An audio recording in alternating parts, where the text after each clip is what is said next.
These are the type of Asians you'll meet at Property Auctions Part 2. If you haven't watched Part 1, it blew up in this link over here. First category of Asians in this Part 2 series is the Indians. Now, mind you, there's two types of Indians. So you have the first category, which is the taxi Indians, and the second category is the IT Indians. The way to identify the taxi Indians, if they're in the house, if you're at an auction and outside the house there's a rank of taxis, the taxi Indians are in the house. Now be careful of these auction property type bidders. They're super street smart and they're very money savvy. Now, these guys are super hardworking. They have a lot of money. They have 6-7 jobs. They do Uber Deliver Eats when they're not doing taxi. They do Uber Drive when they're not doing taxi. They even do any other jobs that white people won't do because they are super hungry. But don't worry about these guys. They only would buy in Harris Park in New South Wales. If you're not planning to buy a house in Harris Park, then don't worry.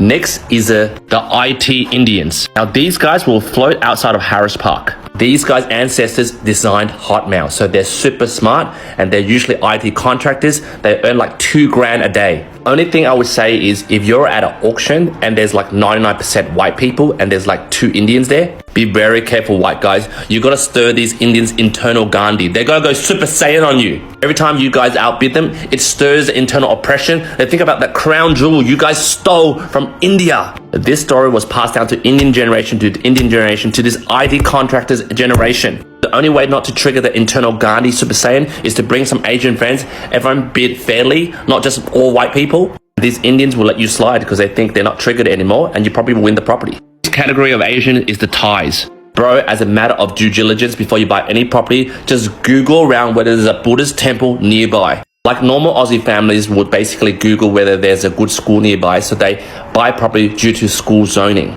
These Thais buy property due to monk zoning. There's a Buddhist temple about 5 to 10 kilometers near that house you can buy. Just run, guys. You cannot outbid these Thais. And this is a secret tip. If you're at an auction and you see a white old man with a Victoria's Secret Asian type model next to him, then you look closely at that chick and you see like an Adam's apple. God damn, lady boy in the house. Guys, just run. Don't bid at the property. This chick or this slash man has unlimited money from sugar daddy. If there's no Adam's apple, the only way to notice whether there's a Thai hot chick in the house is your partner, your spouse. They're not looking at the auctioneer. They're looking at her double Ds. Next category of Asians that you meet at auction is the Filipinos. Filipinos are like the islanders of white people. They're like the Moana of the Asian people. Now, the weakness of these guys is they're very conscious of their neighbors. So if their neighbors are very susceptible to noise or they're likely to make a noise complaint, these Filipinos will not buy the house because you and I know these guys love karaoke nights. The only way to spot a Filipino is to place a mobile karaoke sheet and put it in the corner. If they all congregate there, they're Filipino. Once you spot these guys and you want a dirty hand beat them, just whisper through the grapevine, I heard the neighbor doesn't like Manny Pacquiao.